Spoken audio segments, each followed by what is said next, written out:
Hi there, my name is Kay Moon, and I'm a Western astrologer and Twin Flame channel. And this is a video about the Taurus full moon that took place November 15th at 4:28 p.m. If you happen to be on the eastern seaboard of the United States, definitely check a time zone converter for your local time.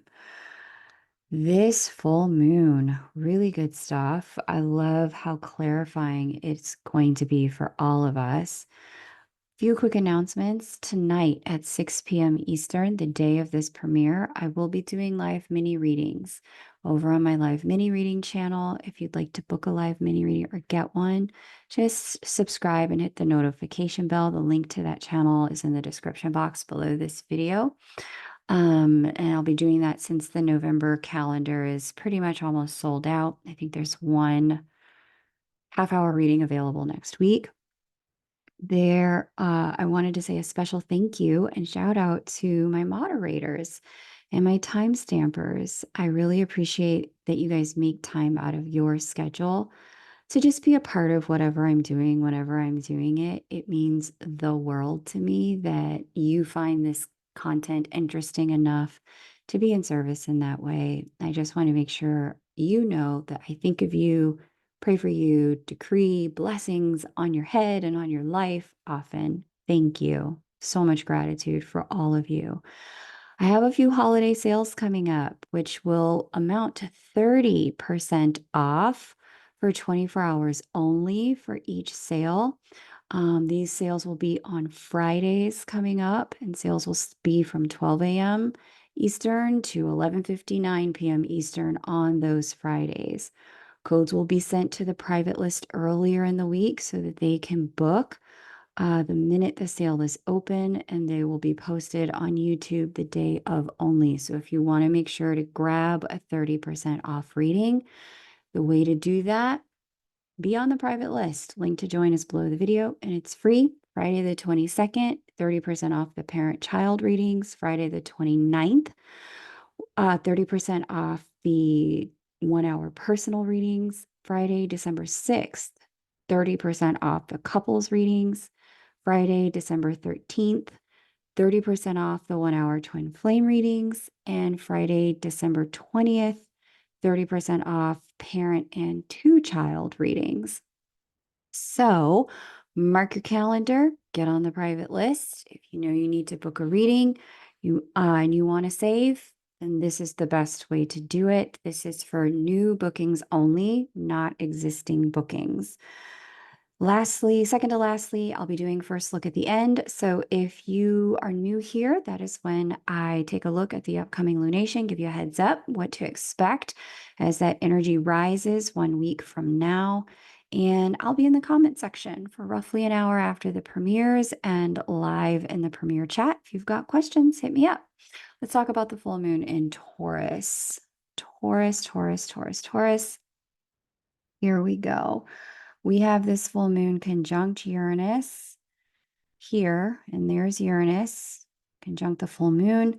We also see a trine to Pluto up here, and Pluto is conjunct Ceres there, heightening Pluto's ending and closure frequency at this lunation. We see a sextile to Neptune here at that 27th degree of Pisces. And we see a sextile to Mars here in Leo. It's a loose sextile, but it is definitely there. This full moon's communication with the significant heavy hitters, meaning Uranus, Neptune, Pluto, these are the life changers, indicates that there's a complete change to the foundation and circumstances of our lives. Uranus is indicative of surprises, evolution, quantum leaps forward, and unforeseen changes. Neptune is indicative of the washing away of things. And it brings intuition and imagination. That's Neptune's light, and deception and illusion, Neptune's shadow, in equal measure, as well as connection to our spiritual life, connection to spirituality. We also see Pluto as the MC of power, change, and endings, When Pluto and a full moon, which already represents completions as a full moon itself, are in any kind of communication, they amplify the closure energies. And it's like triple closure at this season, at this moment, because Ceres here is also about closure and completions, which just amplifies and adds to Pluto's energy of closure and completions. As full moons are closures, this is a closure of a season related to Taurian things, our collective values, our bodies, our money, and even our collective beauty standards. In our individual lives, we're likely to see closures of the same nature unfolding at this time. Now, closures aren't necessarily a bad thing. For some, this will be paying off a debt and having closure to a season of being indebted, right? That's not necessarily a bad thing. Closures can be quite positive. Take a look around your life and see where you're already starting to make changes that facilitate the ending of one state and the beginning of another. In your chart, the house that governs Taurus is where you will find this particular completion. Coming into this full moon, you may have closed out a cycle with your money, your self care, your self esteem, self worth, and body image, or your values. And this closure may be related to a change at the foundation of your values in your life, what you're not going to do anymore, and what you will, how you will engage with others, and how you're no longer going to engage, what you'll spend your money on, and what you'll no longer devote money, time, or energy to. And depending upon where this falls in your chart, this could be emblematic of relationship closures as well. The end of a single life and being in a committed bond, as both of you realize the value of being together more than you value having a life apart. Alternatively, for some, this could be the end of a relationship if you and your person realize you no longer share the same values. Both kinds of relationship changes, both coming together or moving apart, whether it's romantic, familial, or platonic, look like they have been brewing for a long time prior to this full moon and the most recent new moon in Scorpio.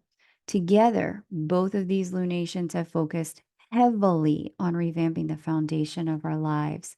So if you felt a bit like the foundation is shifting and the walls are too, you're not alone. It's the nature of these two back to back lunar energies evoking our own refusal to keep doing things when they are not working for us. And so this really reminds me of that Anais Nin quote.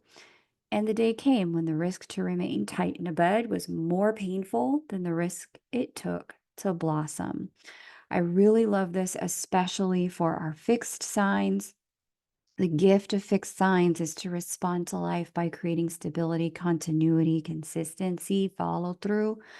Fixed signs have the hardest time with change.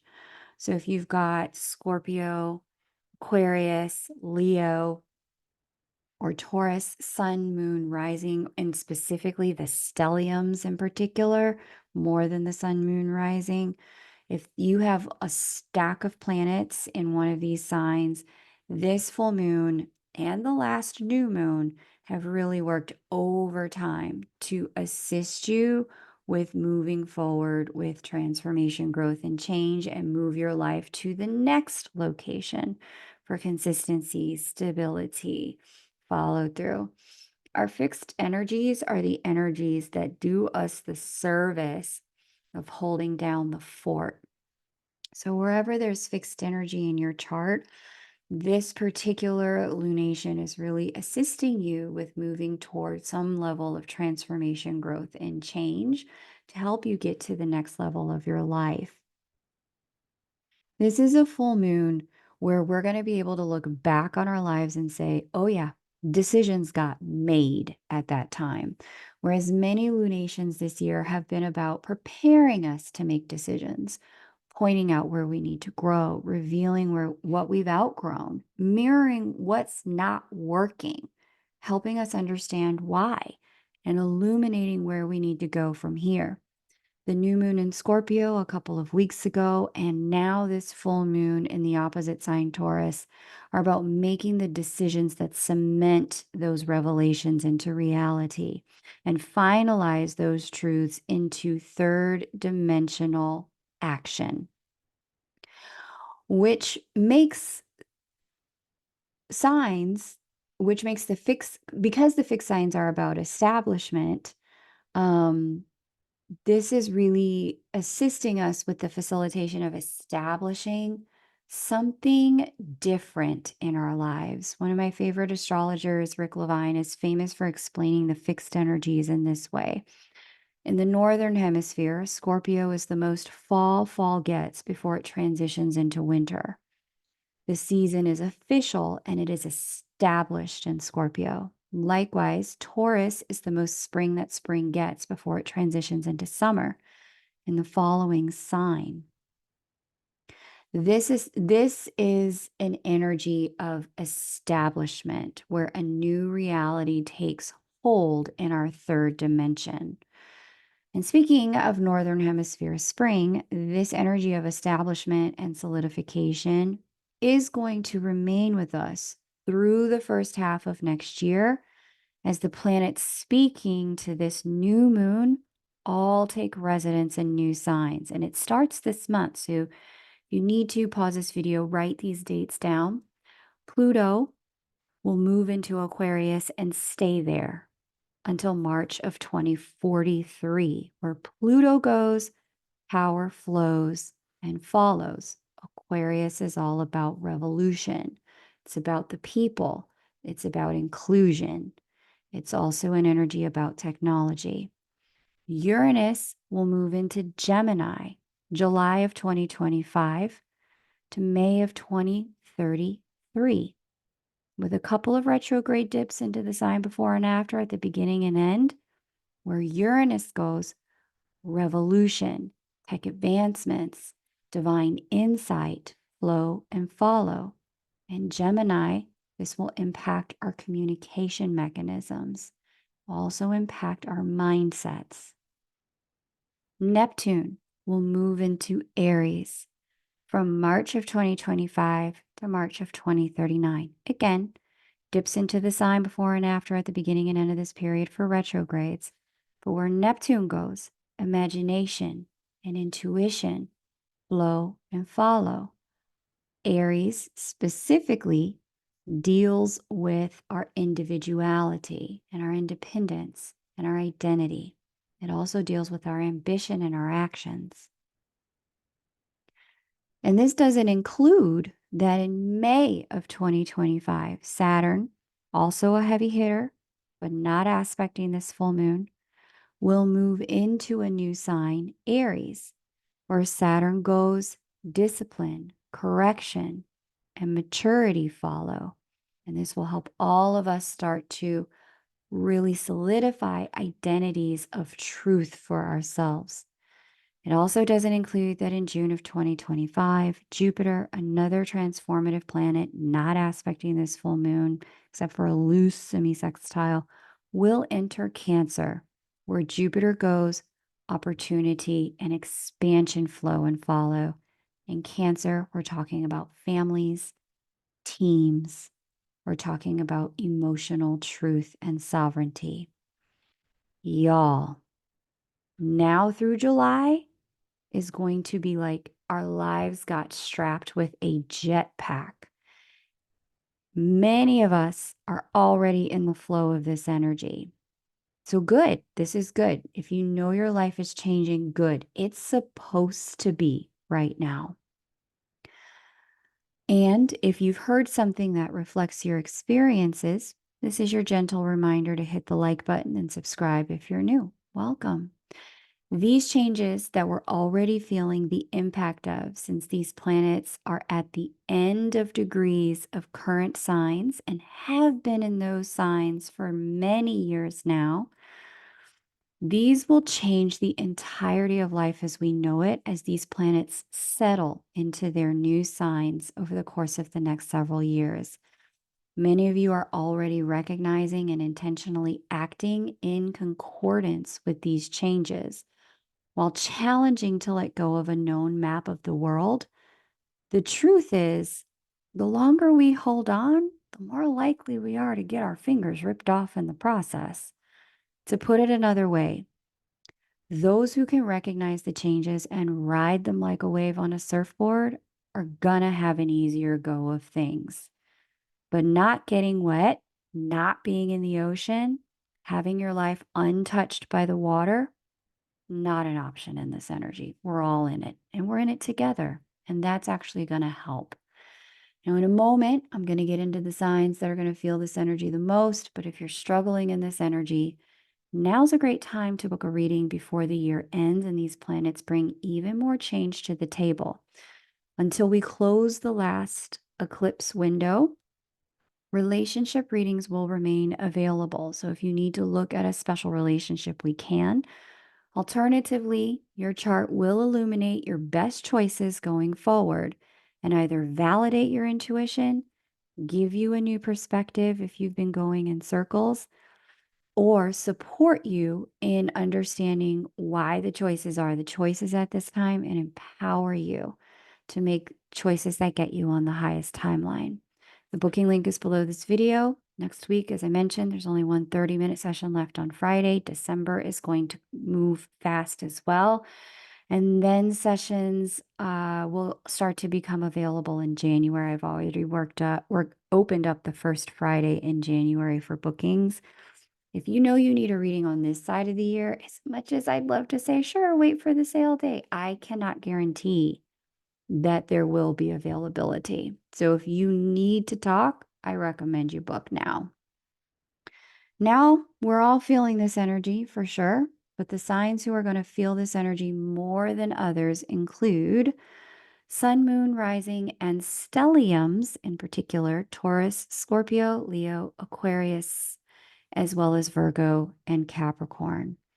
Let's have a look around the wheel to see the story the planets not aspecting this lunation are telling and figure out how they are going to enhance our journey at this time.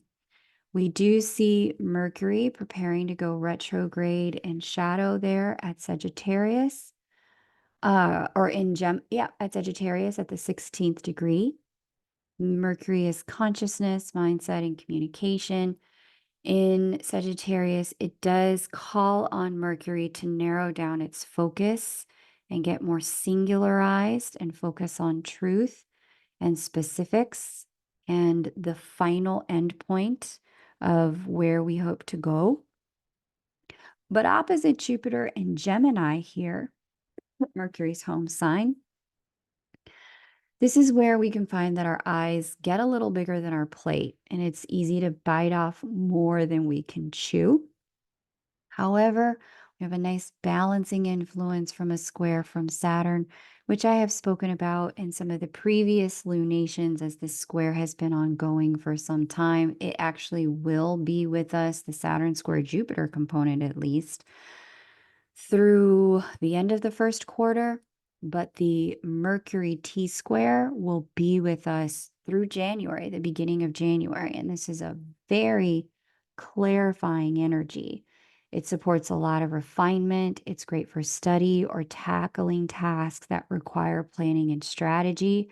For those of you who know you need to be thoughtfully engaged in moving through transitions, such as moving to a new home, a new country, engaging in school, taking tests, writing papers, working on a significant case when it comes to either your clients, if you're a lawyer or you work in the nonprofit world, or strategizing business if you work in technology or some other field that requires a lot of business strategy, or politics. This particular period between now and January is the time period you want to milk when it comes to creating clarity, strategy, planning. Your insights will be sharp, your ideas will be fresh. You'll have a clearer understanding of what can and cannot work and why. You'll also have the discipline to take a multitude of ideas and hone them and singularize them to the best working one. So take advantage of this. There is a bit of distraction energy, of course. I mean, when is there not? Thank you, Neptune, here, that will want to invite us all to get a little lost in the sauce and stay in the realm of exploration and ideation a little bit longer than we need to. Stay focused. The best you can, stay focused. Because Neptune will make it easy to kind of get carried away on a holiday train. But Saturn here will constantly pull us back to, okay, what's the decision? What's the outcome? And what's the step I'm taking today? How you use this is going to be up to you. Covered this particular T square in depth at the last lunation. Feel free to have a re-listen if you want to get more insight about how to use it or book a reading. And we see a trine to Mercury here from our pal Chiron. It's conjunct Eris there in Aries. This is going to constitute and set the stage for a lot of self-actualization energy. There's a recognition of the truth of who we are and who we are not, what we have ambition for and what we do not. Aries is the sign of our ambition, and movement toward a more whole version of self as Mercury prepares to do his retrograde dance, forward, back, and forward again. He will speak to this Jupiter and Chiron 3 separate times. We're already experiencing the first. That Chironic energy in Aries from a trine from Mercury in Sagittarius is going to be extraordinarily elevating.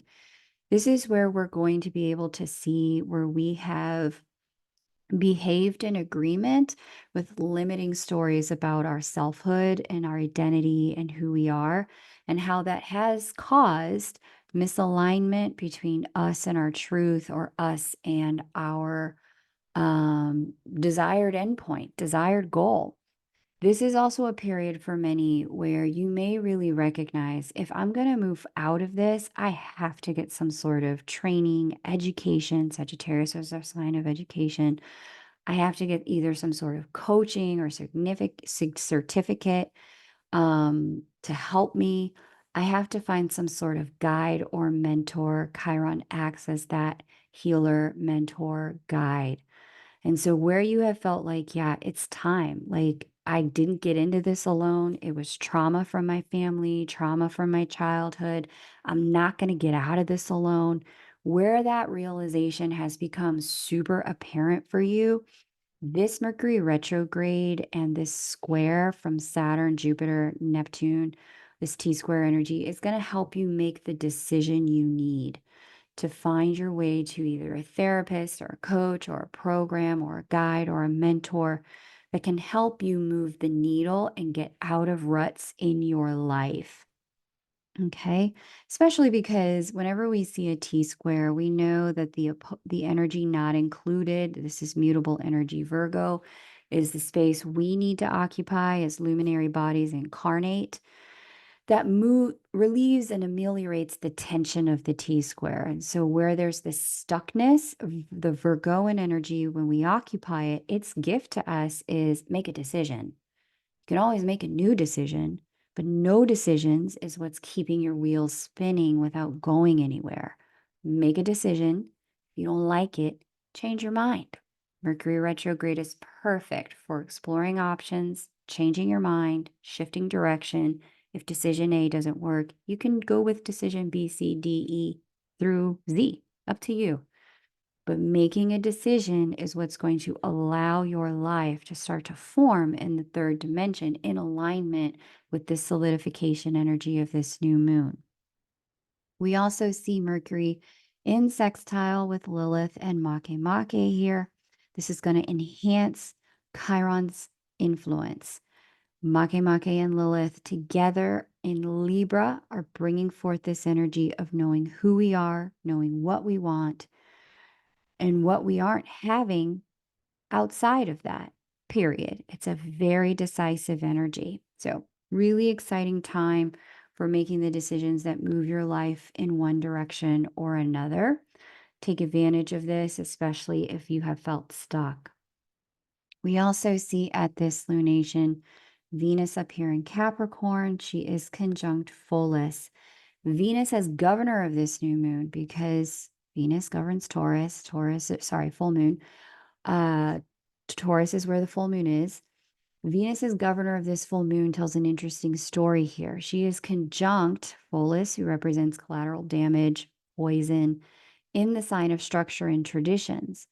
While she's not aspecting the full moon, she is revealing a need to be aware of potential to play small, attach ourselves to something safe and familiar, tried and true, but which may be toxic to us in the long run.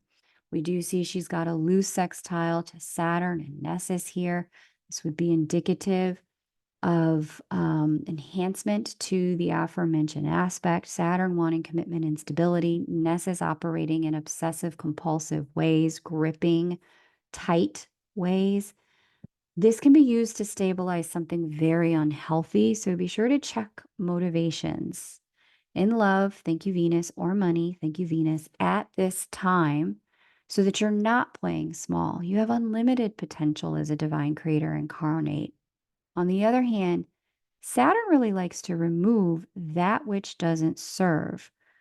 But if you're fighting for it now, Saturn will supply bigger lessons around getting away from things that don't serve you to open your eyes down the road. So, something to be mindful of in particular is, what is the motivation driving my choices at this time?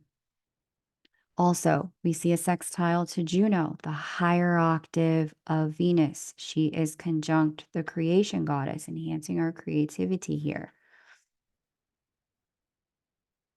There are further echoes and highlights to the aforementioned here, as Juno and the creation goddess do want to establish something new. I mean, she is about creation. That's why Home is known as the creation goddess.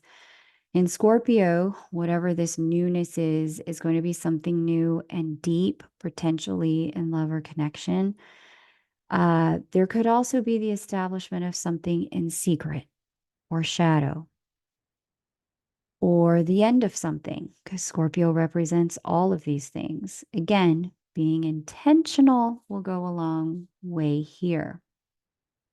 Planets give us ample opportunity to explore our shadow side so that we can understand the power of living in the light. They won't stop us, but they'll certainly allow us to see it for ourselves. So there's some potential to step into and attach or cling to shadow energy here and try to establish that as a reality. That's all right, no matter. Pluto and Aquarius will help us all let go of the shadow's hand as it settles over the next year and longer. So that's what you need to do. It's totally okay.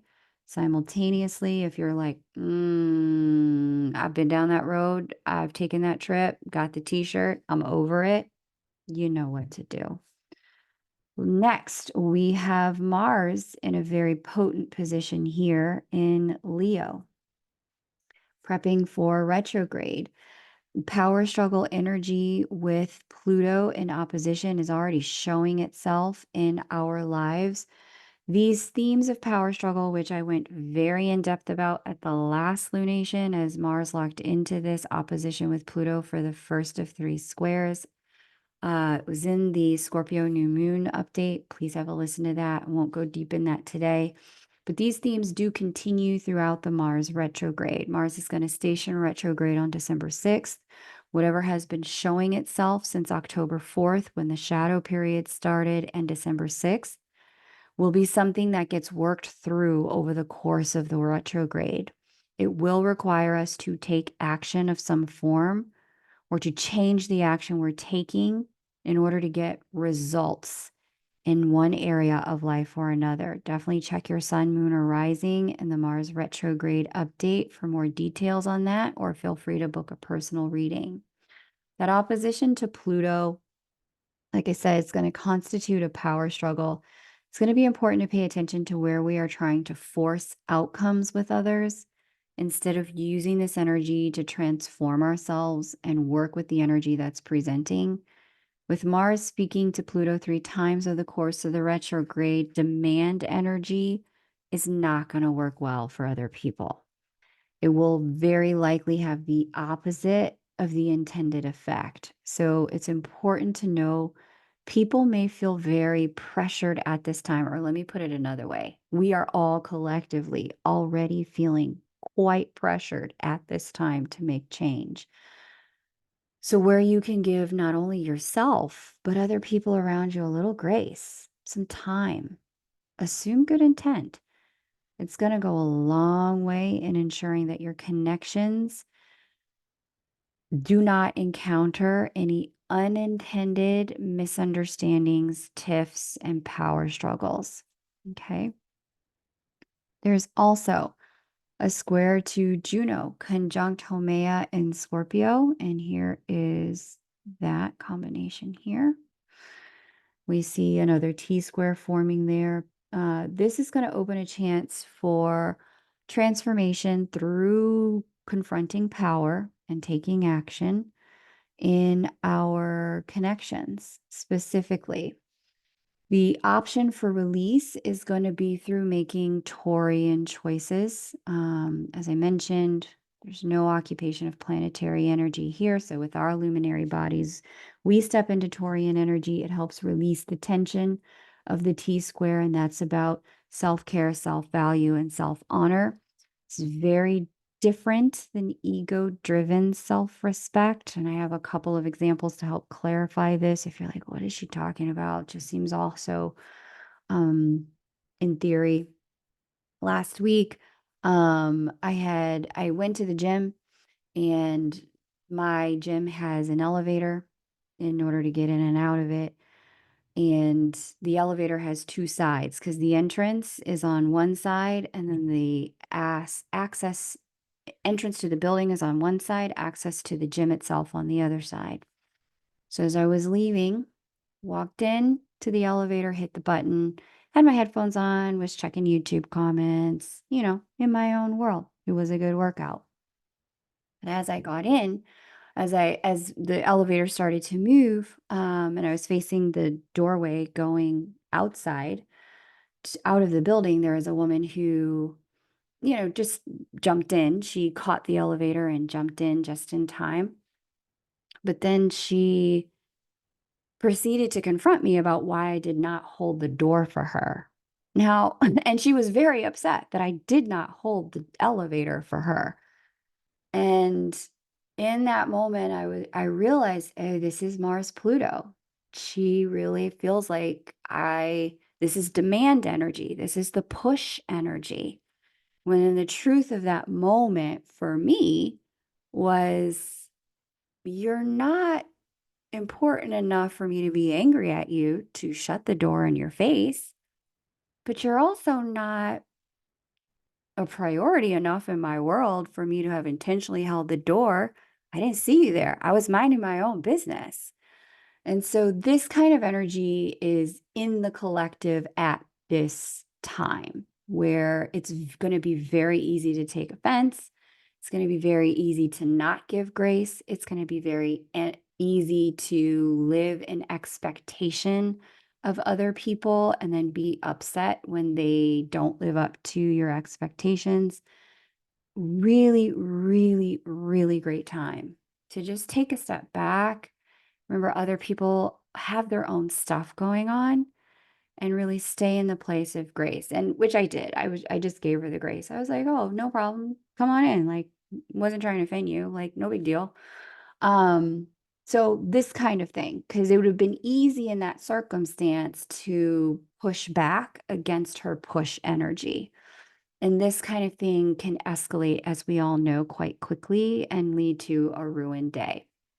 So, a second example, I have an old friend, um, who and a client, actually a couple of clients in this same situation, who have been in some form of romantic connection with someone who was maybe half in, half out, or dealing with a third party, or just struggling with work in such a way where they weren't able to give to the connection as much as they wanted to. In each of these situations, client, old friend, they've said to me, like, look, Kay, I don't know how much of this I can take. I mean, what about my self-respect? The truth is, and this is going to be hard for some people to hear, like, if you need a relationship that's based on self-respect, a love-based relationship will always conflict with it. Self-respect comes from the head, grace comes from the heart. Love does not keep score, but entitlement will always keep score.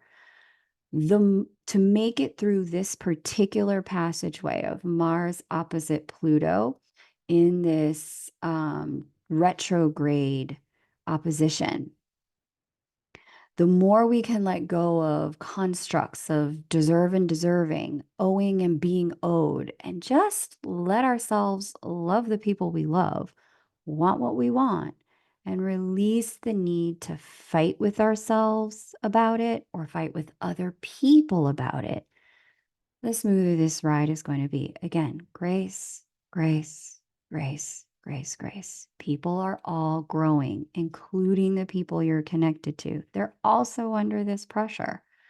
More grace you can provide, more self-care you can provide for yourself, and grace for others and grace for yourself, smoother this is going to be.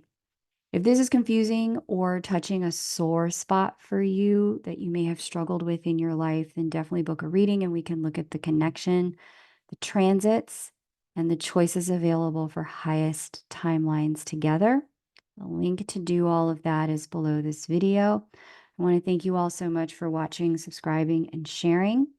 That's what I have for you at this lunation. We'll now move into the first look segment of this lunar update, where I talk to you about the Sagittarius new moon coming up here on December 1st at 1:21 a.m. Eastern. If you happen to be on the eastern seaboard of the United States, definitely check a time zone converter for your local time.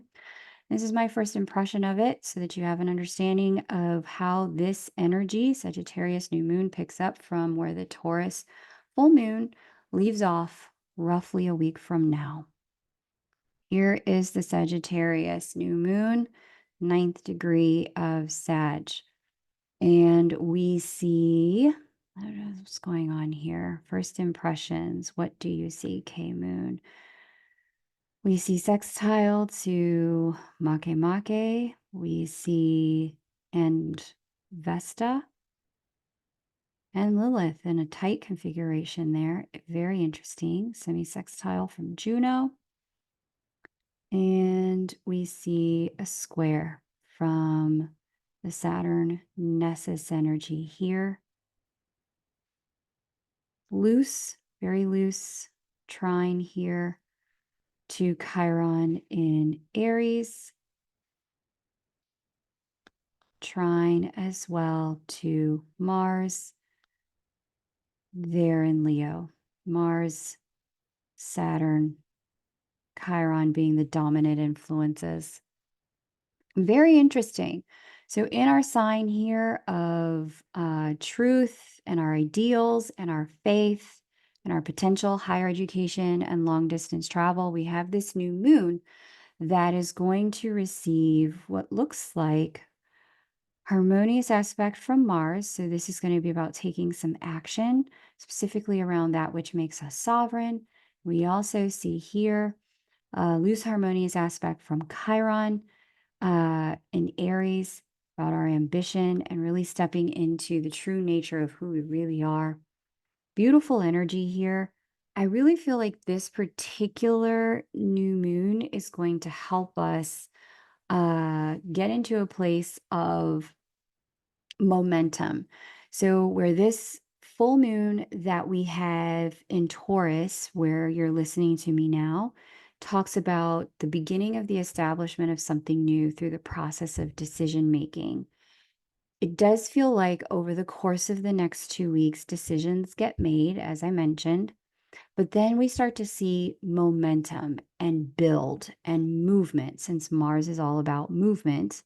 We start to see that movement begin to show itself and speed begin to pick up toward the direction that we have chosen for ourselves over the last 60 days. Now, the square here from Saturn seems to speak about bit of refinement emotionally. I'm going to talk more about it when we get to the new moon in Sagittarius. A little bit of refinement, could be a little bit of halting or hesitation, but this is definitely talking about pulling the train on the track and then gaining speed and momentum toward our desired reality and timeline. So, really beautiful new moon energy to experience as we close out this year. For many of you, there's probably this sense of feeling like New Year's has already started, that kind of sense of resolutions, and I got to start something new and I need to do something new. You may already have that sense of like, yeah, I'm already in my new year, even though it's not technically 2025. If that's the case, run with it, especially if you're feeling the internal pressure to make certain kinds of changes. And you're thinking, yeah, I'll wait until January. I already know what I'm going to do for my resolution. Don't wait. Don't wait till January. Take advantage of this planetary configuration because it's putting a lot of wind in sails now to push you toward your desired destination. Okay. So, really good stuff for all of us on the evolving path of light, the evolving path of love, the evolving path of leadership, and whatever it is you came here to do. As I mentioned, some sale days are coming up, so mark your calendar for those. But if you know you really need to lock in some time now, and my schedule does tend to get fully booked before the year ends. Last year, I got fully booked by the time we hit December 1st. I would just book. I wouldn't wait. Otherwise, there's a chance you could be out in January, mid-January, end of January with your reading. And if that's fine for you, then great. But if you know you need help now, then let's get after it in the now time. I love you guys. Thanks for liking, watching, subscribing, and sharing with folks who need this. All of that helps the content circulate and allows me to stay employed. Take great care and bye for now.